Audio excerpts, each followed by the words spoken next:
গেল কয়েকদিন ধরেই আদানি ইস্যুতে উত্তপ্ত ভারতের রাজনৈতিক অঙ্গন। মোদী সরকারের বিরুদ্ধে আদানির পক্ষ নেওয়ার অভিযোগ আনে বিরোধী দলের নেতাকর্মীরা। যদিও এ বিষয়ে এতদিন কোনো মন্তব্য করেননি মূল ঘটনার কেন্দ্রবিন্দুতে থাকা গৌতম আদানি, এবার নিজের ব্যবসা প্রতিষ্ঠানের বিরুদ্ধে ঘুষ কেলেঙ্কারি নিয়ে মন্তব্য করলেন তিনি। স্থানীয় সময় শনিবার ভারতের রাজস্থানে পুরস্কার বিতরণী অনুষ্ঠানে অংশ নেন তিনি। মার্কিন আদালতে গ্রেফতারি পরোয়ানার পর প্রথম জনসম্মুখে আসেন এই ধনকুবের।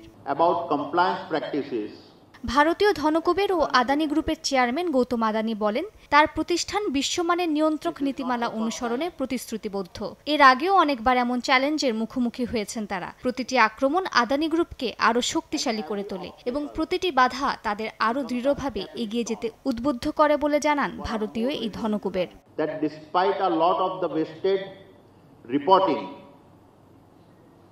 No one from the Adani side has been charged with any violation of the FCPA or any conspiracy to obstruct justice.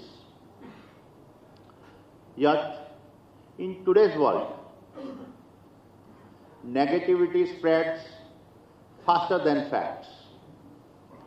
And as we work through the legal process, I want to reconfirm our absolute commitment to world-class regulatory compliance. এদিকে আদানি সহ বাকি তিনজনের গ্রেফতারি পরোয়ানা নিয়ে ভারতকে কোনো তথ্যই দেয়নি মার্কিন আদালত। স্থানীয় সময় শুক্রবার এই কথা জানান ভারতের পররাষ্ট্র মন্ত্রণালয়ের মুখপাত্র রণধীর জয়সওয়াল। তিনি আরও জানান, অভিযুক্তদের সমন কিংবা গ্রেফতারি পরোয়ানা সংক্রান্ত নোটিশ পাঠানোর কোনো অনুরোধ করা হয়নি। মালিহা সুরাওয়ার্দী, সময় সংবাদ। Obviously there are